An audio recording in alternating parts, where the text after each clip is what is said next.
Pare, kumusta pare? At heto na naman nga pala tayo, siyempre, diba? Wapin, at yun na naman nga, on the way nga pala kami sa lolo ko nung mga time na yan. At mga 30 minutes nga lang pala yung biyahe namin, at bali tatlo nga pala kami dyan, yan, si tatang kong kalbo, ako, at siyempre yung anak kong ubod ng pasaway. Diba? Wapin, pupunta nga pala kami doon para manguha ng gulayin. Yan, pwedeng langka, labong, spinach, kung ano yung meron syempre. Diba? Wapin, para na rin kasi naming road trip to. Yan, papunta kami sa mundo ng mga alien. What? At syempre, nung time na nakarating na nga pala kami, yan, tingnan mo naman, talaga nga namang napakalawak.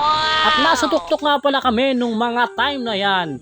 Kita mo naman. Diba? Wapin.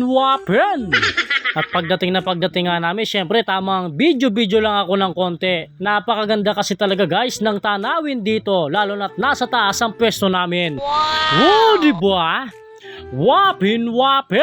At pagkatapos nga nun guys ay tinuro sa akin ng papa ko yung pinakamatarik na bundok dito. Ang sabi niya, akyatin ko daw yun at doon daw ako mag-vlog. At yun na nga, kitang-kita naman na talaga nga namang napakatarik. Yan, diyan niya kami pinapaakyat. At dito nga guys ay natatawa ko dahil pagdating namin ng kalagitnaan, yung anak kong si Liam ay nakiusap sa akin na dada, ayoko nang umakyat, natatakot na ako kasi nga naman talagang matarik na. Kaya sabi ko naman sa kanya, o sige, kaya ang ginawa ko ay hinatid ko muna siya sa ibaba. Kaya nga natatawa ako dyan noong mga time na yan. Diba? Wapin. Nung nasa baba pa lang kami guys, halos nangunguna siya.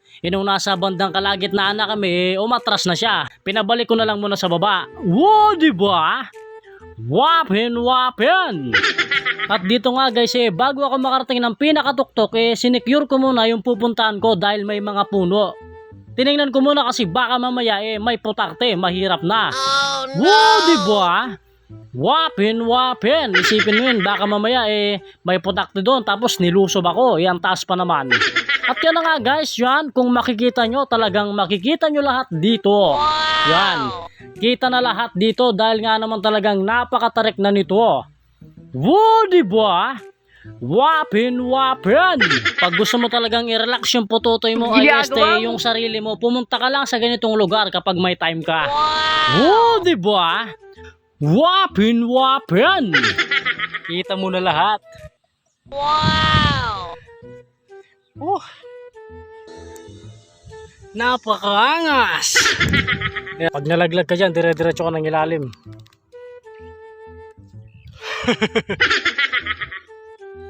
At pagkatapos nga nun guys ay bumaba na ako. Yan. At yun nga pala yung inakyat ko. Tingnan mo, talagang matarik, di ba?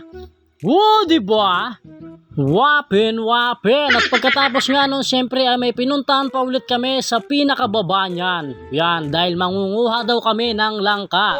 Sabi nung tito kong isa. Diba? Wapin. At yan na nga, kasalukuyan na nga pala kaming nang lulupin ng langka dyan.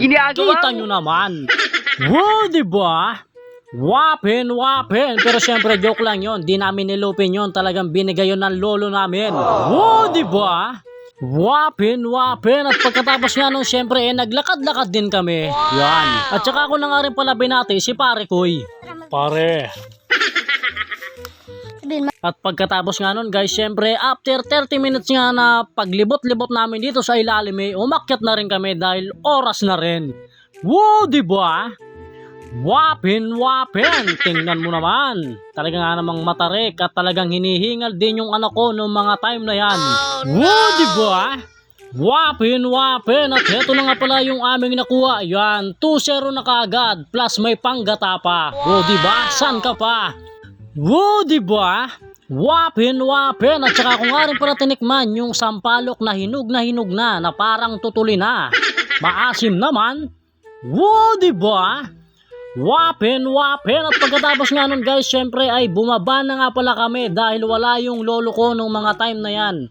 Nasa ilalim daw siya nag-aararo ng lupang pagtatamnan. Ginagawa mo? Diba? Wapin. Kaya bumaba na kaagad kami. Wapin wapin!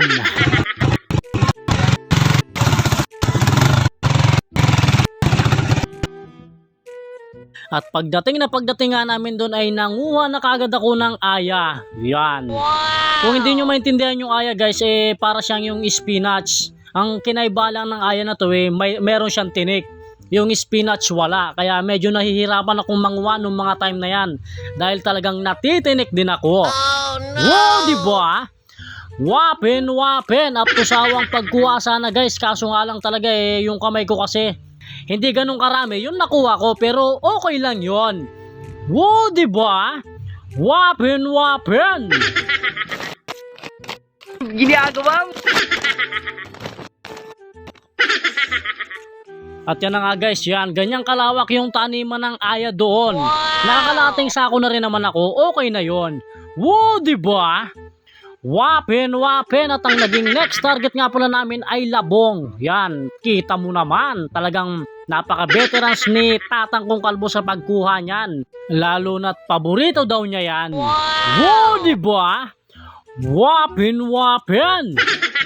At tingnan mo talaga nga naman tinira, hindi niya pinalampas yung mga nakikita niya.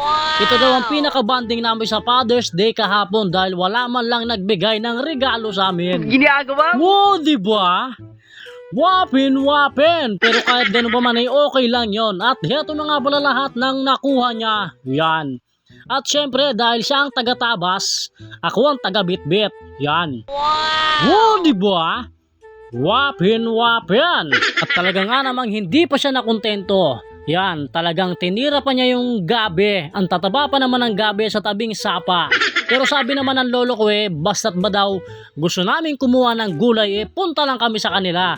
Anytime, anywhere. Wag lang siguro bumabagyo. Sobra na yon. Wow, diba? Wapin wapin! At dito nga guys, syempre preparing na tayo dahil pauwi na tayo. Yan, kita mo naman, pauwi na nga pala tayo nung mga time na yan. Wow, diba? Wapin wapin! Talaga nga namang walang rough road sa driver namin.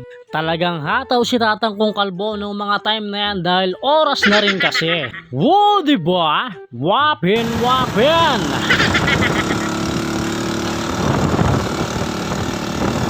At syempre guys, fast forward na nga pala tayo. Yan, nandito na nga pala kami sa bahay namin. Yan, yung spinach, tsaka yung dalawang langka, at syempre yung labong, at tsaka yung gabi. Wow, diba?